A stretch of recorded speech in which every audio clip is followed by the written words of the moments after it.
This is Boyle or Dowd's QuickCast.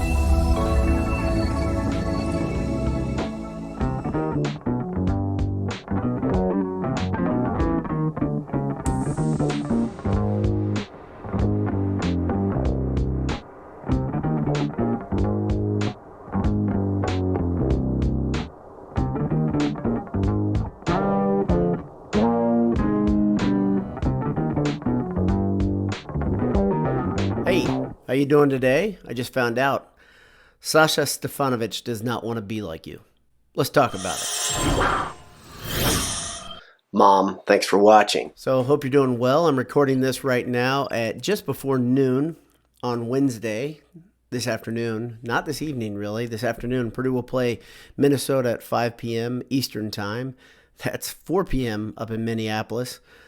Purdue is safely there. That's good news. Last time they traveled, of course, they went to Maryland and had some travel problems.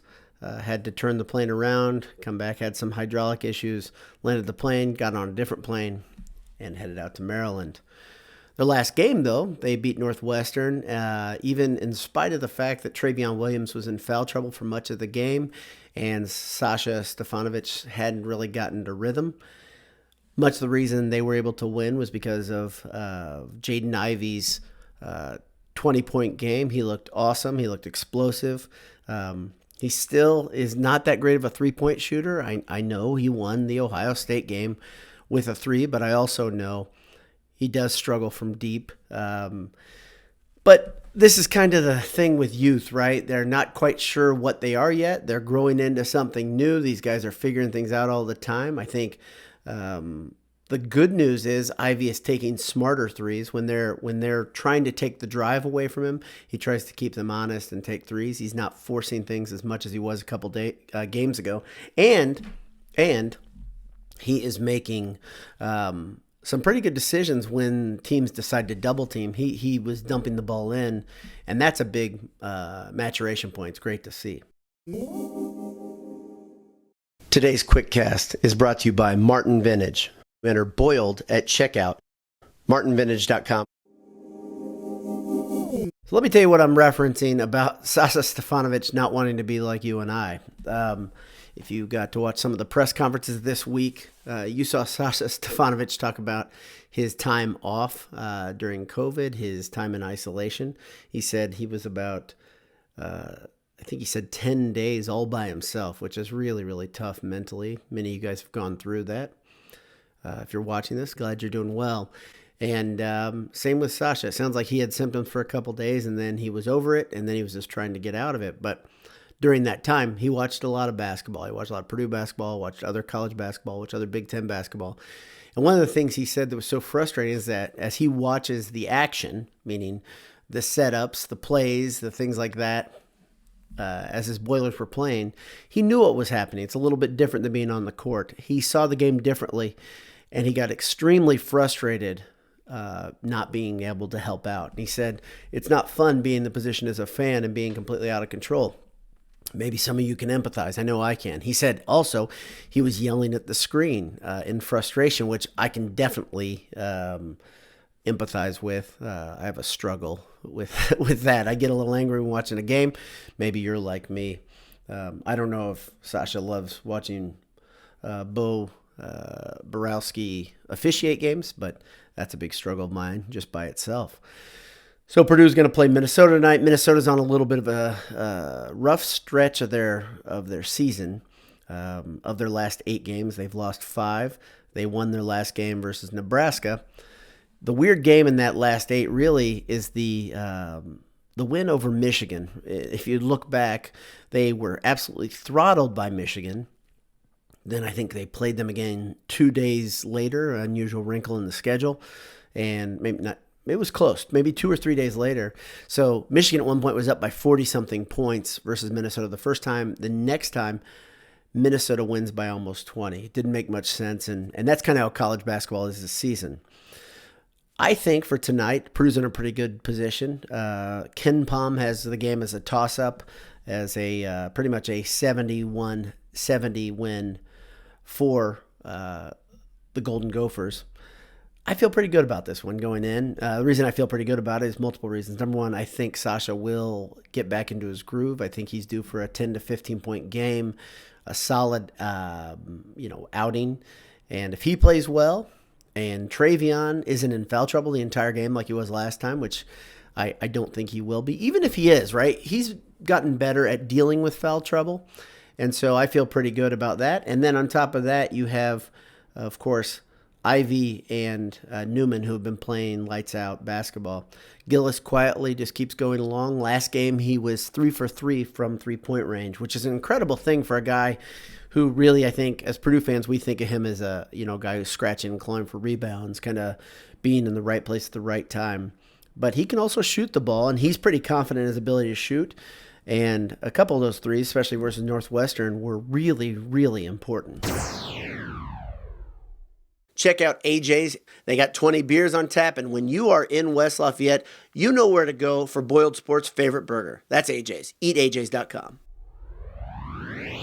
As we look ahead in the season, you've got games at Minnesota versus Michigan State, at Nebraska, at Penn State versus Wisconsin, and versus IU before the Big Ten tournament. I'd say, if you want to, I think we can call this the home stretch. If not, we're very close. Maybe the home stretch will be the final 5 games, which would be right after this Minnesota game. Purdue has another unusually long break. I guess I can't keep saying things are unusual because everything's unusual this season, so unusual is the norm.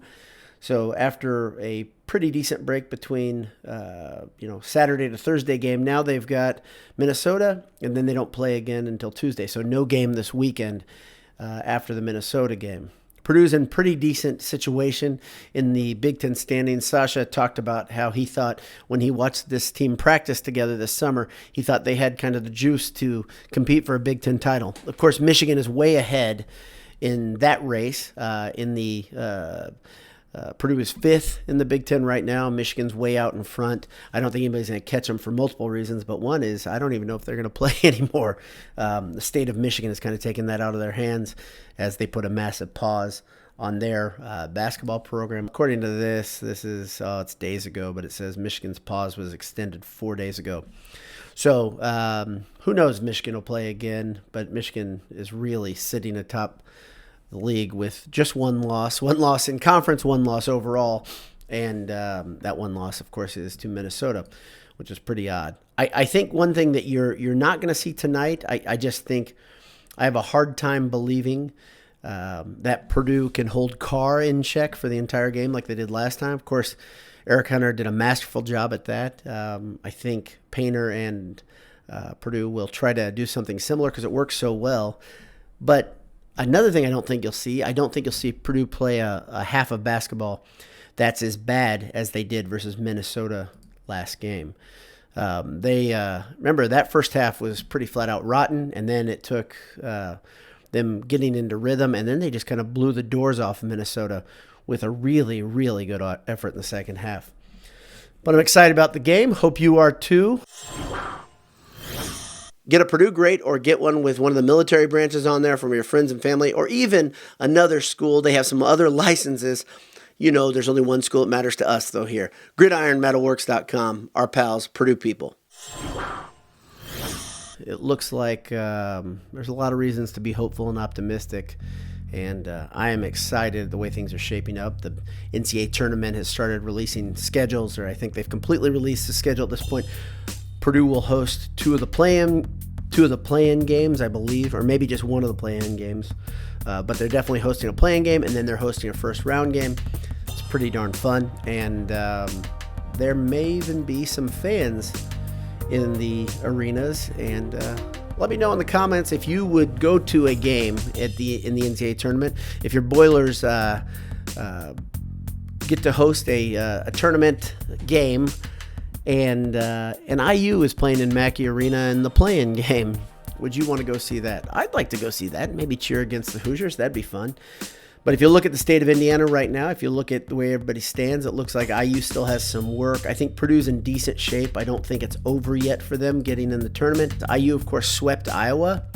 this season, which is incredible because they've struggled at other times. But Purdue has kind of turned it on the last few weeks and looks like they're in great shape for, I'd say, a 5 or 6 seed for the NCAA tournament if they kind of continue the path they're on. Thanks for tuning in today. Have a great day. God bless you, and hammer down. We'll talk to you. Thanks for tuning in to the Boiled Sports Podcast Network. Boiled Sports, BS all the time.